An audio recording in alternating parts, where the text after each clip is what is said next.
That's a beautiful violin. Thank you. What is it? It's not a pedigree. Okay. Am I allowed to ask, like, what kind of violin is that? No, it's a copy of it's an Italian violin that was made in the 1700s, but it's not a pedigree, and a lot of the parts have been changed or damaged. So, but when I went into the shop and tried out instruments, I loved the sound of this. It's more of an alto voice, a warm voice, and so that's why I chose this one. Do you have more than one, or is this the main one that you play? This is the main one. I have two. The other one I use if I play in rock bands or really loud bands. I have a pickup on that, and I use it when this one is in the shop. But this is my main instrument. How many rock bands do you play with? Well, I did a tour with Joe Jackson, actually. Oh, that's right. Yeah, for a couple of months back in, I think it was 2012. Just once in a while, or if it's a Latin band, sometimes I've done gigs with Eddie Palmieri, you know. Oh, we were, remember what we said when we were Yes. backstage? We were going to turn our phones off. Mine is in the audience. Oh, okay, that's all right. So if it rings, I'll pretend it's not mine. Look, I already screwed it up. All right, okay, there we go. Yeah, if you want to turn your phone off, like, not do what I did. So when you go on and you were looking for a sound, I assume you have some idea of what you're looking for. Yes, I know. I like a very dark and warm sounding, almost like a viola, if you will, that kind of sound.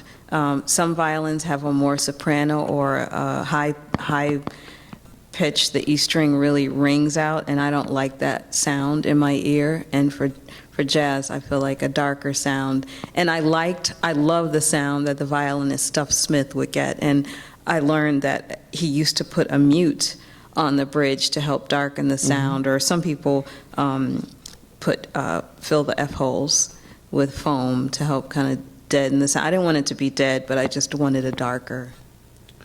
I mean, you think of how we use the violin, and you're classically trained, and so you think of that then, the instrument then being used in a jazz setting. We also think of it used in a country setting. Then the violin then becomes the fiddle. But in jazz, it's still the violin, and still a classical instrument, isn't it? Well, I mean, it's just a piece of wood with strings on it. So when you think about it, in every culture of music, there's some stringed instrument that the violin is related to. So it's really a young instrument when you think about it. So and every culture has its classical music. So it's been a part of the jazz, a part of jazz from the beginning. It's just, I think there were so few violinists that people didn't realize the violin isn't celebrated or accepted as much as, say, trumpet, saxophone, guitar. So, people say, oh, there's no such thing as jazz violin, or I've never heard of jazz violin, but they've been out here. It's just, like I said, the industry wasn't so welcoming. You have played and play several instruments, and the one thing I noted is it's pretty eclectic, isn't it? Yes. Talk a little bit about some of the instruments you play besides the violin. Well, I don't play anymore. This when you were starting out? Yes, I started on piano. Yeah. Yeah, and that was how my mother was a kindergarten teacher, and her mother graduated from Morris Brown University in 1915 with a degree in pedagogy. And so it was important, and that was very uncommon for a woman and an African-American woman at that time. So education and music were really important in our household. So my mom put my older brothers in music. They were taking piano lessons. And one day they said, when I was 2 years old, I walked up to the piano and started playing one of the pieces they were working on. And everyone was shocked, and the teacher said, who taught her that? And they said, no one. We didn't even know she could play. So they signed me up for piano lessons, and I would go in, and instead of playing the pieces from my book, they said I would go in and tell my teacher, here's my piece I wrote. And Back then, remember in first grade when you're learning how to write, you had the green paper with the 3 lines? Sure. And so my mom would have all these supplies. So I would use that and draw these big circles like dinosaur eggs, and that would be my tune. And this teacher actually kept those. And when I graduated from high school, she made a book out of them and gave them to my mom as a gift. But she didn't want to force me to learn how to read because she thought she would turn me off to the love of music. So she told my mother to let me stay home and just continue to compose and be creative. And then when I was 4, the Suzuki method was being offered for the first time in Detroit, Michigan, where I'm from. And that method, you learn to play by ear. It's the same way we learn to speak a language when we're growing up. And I just took to it. I loved it. I had private lessons once a week, and then on Saturdays we'd have group lessons or orchestra, and it was fun. It was a lot of fun. I just really fell in love with it. In your training, what do you see the difference between a traditionally trained violinist and someone who is trained through the Suzuki method? And there's so many methods out now. Yeah. Maybe for some of the other methods, children are taught to read first or at the start. I know with Suzuki, some of the complaints are that children don't learn how to read soon enough, which I agree. My teacher, because my ear was so strong, didn't start me reading and probably until I was about 10 or 11, which is too late. So my sight reading chops are horrendous. But I can hear. And for me, for what I do, I think that's important. I think, first of all, it's important for every musician to be able to hear and to listen. But I'm not afraid to be off paper, or if I'm reading a piece of music and I fumble and don't make the note, I know how to make up something and keep going, so the audience doesn't know. And I'm not afraid to improvise or to make up things. So Which, of course, is a hallmark of jazz, too. Right, and actually Baroque music as well. Right. So probably Suzuki students could learn to read sooner, but I think all children learning music should definitely have ear training. So I don't know. I think everyone has to find what works for them. There's not one that's any better than the other. It's just really what works for each individual. I started taking violin lessons when I was 5 years old from a man who was a violinist for the Philadelphia Orchestra, and his name was Franz Zettelmeier. He was German, and he was also very strict. I know, I was shocked too. And, but I was really surprised because that was one thing that I would wander off sometime and he would say, I want you to hear the music, I don't want you to hear something else. And I felt, I guess kind of constricted by that, which is why the other methods have always fascinated me. Right. Well, at least he wanted you to hear the music. Yes. Because some people don't even concentrate on hearing or listening, and it's just more about what's on the page, and people forget how to listen, even to each other. But that was, I think, when I was in college, when I was at New England, I auditioned for both the classical and the jazz department, and so I was kind of doing both. And my teacher, I was doing Bach one day, and he kept stopping me saying, no, it's not like this, it's like this. No, it's not.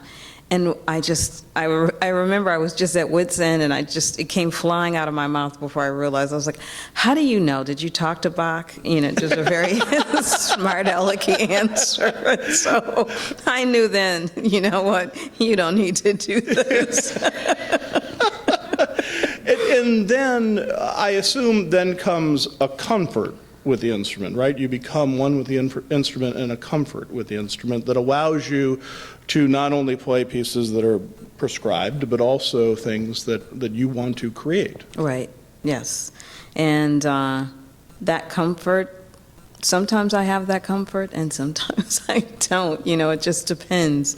I'm working on a piece now that's, a lot of it is jumping from first position way up here in double stops, and double stops have never been my friend, so. I don't know that they're anyone's friend, are they? Some people can just, they've worked on them and have them. I don't. I know my limitations, so I try to if I'm doing a piece, then I know, okay, take this out and put this in. I can kind of rework the piece so it works for me. But some things, if I don't have it by now, I'm not going to have it. I can't worry about it. I'll let someone else do it. So. Do you have a show-off piece, something that you say, oh, this can show what I can do? Yeah, I think kind of two pieces, but I think probably Don't Explain, which is, I love playing ballads. I feel like that's my strong suit because you can be very expressive with it. And then I put a cadenza on the end that's very classical-ish. It's like I patterned it after Gideon Kramer's from Ervil Fratres, I think it was. Beautiful. And what was the other one? Sometimes, not always, but sometimes Lady Be Good. Oh, wow. Yeah. There you go. Because it's more of a swing, you know. Yeah. Mr. Zettelmeyer always played the Hot Canary. Florian Zabak, do you remember that? Anybody remember that? Yeah, that's what I said. When you started this Ella Fitzgerald project, how did that? I assume there's a comfort with that because it's music, obviously, that has been very important to you. Yes, we had Ella records in our house, all kinds of music in our house growing up. But I always remember as a child when I would put Ella on, I would immediately feel good, feel warm, feel loved. I would daydream about what my life would be like as an adult hearing this music. I thought that I would go out dancing, you know, to this music. So it was really warm. And then as an adult, as I realized what an extraordinary gift she had, with being able to scat and sound just like the instruments in the band. So I would always, in the morning, get up and put Ella on in the morning to just kind of help start my day, set the tone for the day. And I've recorded, on a couple of different records, I've recorded tunes that she's done. But with this being her 100th birthday, I thought it would be a great idea just to do a whole record of Ella tunes. And I decided, because I felt like many people would do tribute records to her, I decided to do her B-side tunes. So a lot of the tunes people haven't heard of, or maybe a couple they've heard. I played little samples on the phone so they hear her version of it, and then we do our arrangements, but so they hear what the tunes actually sounded like. And I'm introducing some people to tunes that they've not heard that she's recorded. Is the idea where you come in the arrangement, it's where her vocal would be, correct? Yes. So I would assume something like that could get in your head to say, oh, I'm about to play the Ella part now. Well, no, it's just playing the melody, because so many people have recorded these tunes, but True. But I hear, because I listen to her, I hear maybe how she would phrase the tune, but I'm not trying to sound like Ella. It's just a nod to her, respect to her, because it's our job is to take the music forward or to have our own voice in it, but I respect the melody, so I know the words to the melodies, and I kind of hear her singing sometimes in my head when I'm playing the tune, and so I'm hoping that the words come through the violin when I'm playing them. Do you find it disconcerting when you see people's mouths move in the audience? No, because mine is probably moving. They might find it because mine is. So it's okay. They don't want to hear anything come out of my mouth, but it'll be moving. So. And when you put a group of musicians together, your current group, have you all been together for a while? We've been, the guitarist Marvin Sewell is probably the newest person, and we worked together for Southern Comfort. That's when we started working together, but I worked with him in Cassandra Wilson's band, and I've heard him in other bands, and said back then that I wanted to work with him one day, so Southern Comfort was the perfect opportunity.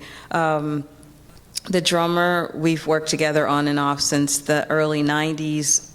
The bass player, since the early 2000s, we've worked together.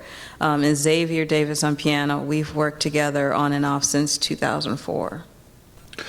Talk a little bit about that album, about Southern Comfort. That was an album that really was very personal to you. and but also gave you, I would think, gave you a chance to explore Yes. the music. Yes. Of your roots. I was very curious about my grandfather, and so I knew he was a coal miner in Alabama, and he passed away before I was born. He was born in 1893, I think it was, and it was difficult to find out information from him. The family was pretty closed-mouthed about him. So I would get bits and pieces here and there, and I joined Ancestry.com and started hooking my tree up to other people's and finding out bits and pieces. So I felt like if I discovered the music that would have been relevant during his lifetime, that would give me another look into his life. And so I started researching music at the Library of Congress and the Alabama Folk Life Association, and it was some pretty amazing recordings. Some things were really ugly, just very racist recordings, but that's part of our history. And I remember doing a concert once with the Carolina Chocolate Drops, and we were talking about that, and they said, well, yeah, it is an ugly part, but instead of burying it or ignoring it and pretending it doesn't exist, it's art still. It's part of our history. Let's look at it, because it forced us to create and to protest, but using our art to do that. So it served a purpose. So I found some really interesting music out there. So some of the music would have been during the time that he was born, through his whole life up to present. And some of the tunes, it was interesting because they were field recordings, so it was just one person singing on a lot of these recordings, and I play them, and then we play our arrangements on these pieces. And I had people from all over the world. I remember we were in Birdland playing one night in New York, and there was a tour group of Finnish people there, and they said, we know that song, different words, but our grandmother used to sing that song to us. And what's beautiful about this music out of the Appalachia area is that it's a mixture of music from the Europeans, the Scots, Irish, Native Americans, African Americans, all these people. So everyone's kind of bringing in music and songs and stories from their parts of the world, and they got meshed together and formed this very beautiful Americana sound. Because it is a tune, it is music, obviously, did everything that you wanted to adapt to the violin adapt to the violin? No. And just because I love a tune doesn't mean, I try it on my instrument. Sometimes it just doesn't work. I don't know if it's because it's me playing it on the instrument or it's the instrument, it just doesn't work, and I'll try it. So the process of putting a record together for me is a long one. I find tunes and then I say, what do I want to do with this project? And sometimes I have an idea, this is what I'm going to do for this project, and I end up listening, and I look at the liner notes and say, who was playing on this, and I hear something really interesting, and it's like, what is this? And I check that out, and it leads me in a whole nother direction. So I always say the music leads me where I need to be at that particular time. And then I get the band together and we try these arrangements. Sometimes we play them live and we'll say, okay, this worked, this didn't work. We can either change the arrangement or we just throw the tune out and, keep adding to it and then I look at what I have and see what makes sense as far as a story, if you will. Do all these tunes and the arrangements, do they belong together? Is there a point where, I guess I'm interested of when, as you say, not all of it adapts, so how patient are you in that process, in the sense of, I'm going to work on this, and if the point where yes or no that it's going to work? I'm not patient about anything. So it doesn't work. I might try, the guys might say, well, let's try slowing it down, or let's try this, or let's try a different key. And then right away, if it doesn't, I'm like, forget it, let's move on. I just don't have patience for anything. I don't.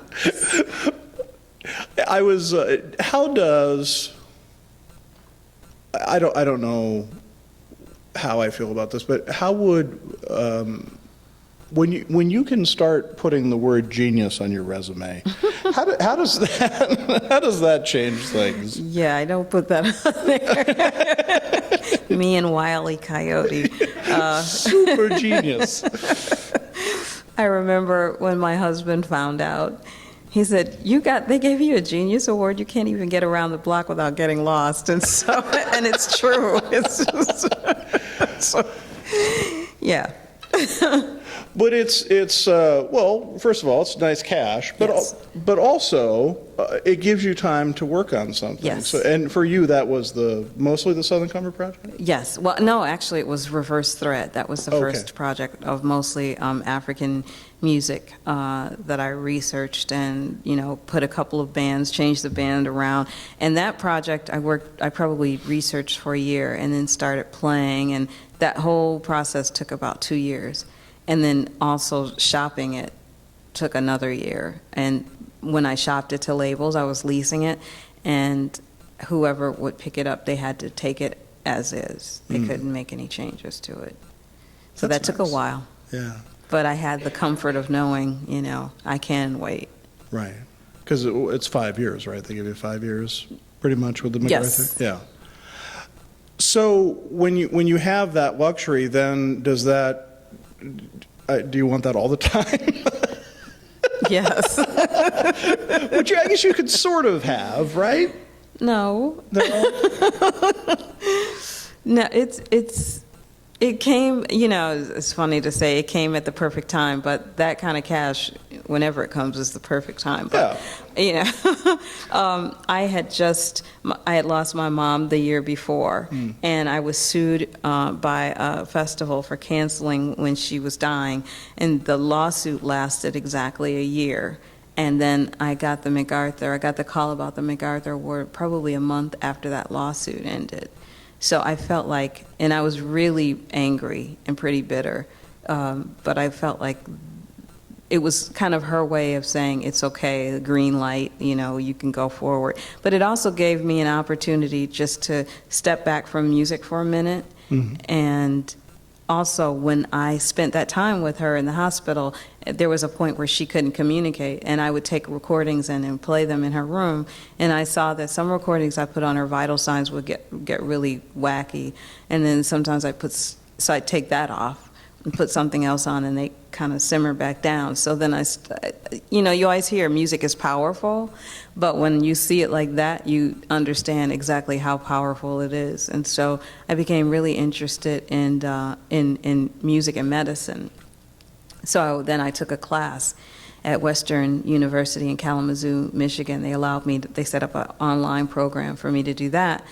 And I thought I'd be a music therapist, but that wasn't quite what I wanted to do. So I ended up doing hospice volunteer work instead, and I find that really fulfilling. Well, that's great. Well, you have to be patient to do that. Yeah, but it's patient with other. I can be patient with someone else. I can't be patient with myself. Well, that's why you hold yourself to a high standard. Sure, that makes sense. I don't want to bring up an old wound, but did you win the lawsuit? No. Really? I mean, we settled, and it was a lot of money out of pocket, but we settled. So. Because that seems like a real jerk move on their part. Yeah, certain cultures don't. Certain cultures think honor your words. Certain cultures think honor your parents. And we're an honor. At least I think we're an honor your parents culture, and that culture was an honor your word. Wow. Do you, when you take on a project like this, so what? If folks are going to the show tonight, how many are going to the show tonight, by the way? Oh, look at them all. Hey, that's great. So when everyone in the audience goes to the show tonight, what is the, we could have just had it down there. We get a card pulled. That we will, this is the result of how many years of work now? This Ella project? Ooh. Probably 2.5 years. Mm-hmm. Yeah. And the album isn't even out yet. That'll come out later. No, that'll come out in April. Yes. And you'll be ready for that. Well, I better be I better be ready tonight at 8. So. But once you do it and you have the recording, you go out on tour, are you immediately thinking of the next thing, or do you let that stay with you for a while? It has to stay with me. It has to simmer for a while, because I usually tour on a record 2 to 3 years. Most people put out records more than I do at a shorter time span in between than I do. I tend not to. It takes me a long time to figure out what it is I want to do, because my interests are all over the place. And I don't want to just say, oh, I'm just going to do these tunes and put this on a record. It has to, what's important for me at that time? What is it that I want to say? What's the theme of the project? So I have to take time and figure that out. And my mind changes every week. And so then I just start. The hardest part is just starting. And then I just sit down and say, okay, even if I say it's going to be, women composers before the 40s. I start with that, and I start collecting music, and then maybe a recording takes me somewhere else, and I end up now it's, women from, Uganda, or this, and then it turns into prayer music. Oh, prayer music from around the world. And so then by the very end, it can be something completely different. Go to some questions in the audience, but first, is it okay, would you play something for us? Sure. I was hoping you would say that.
Wow.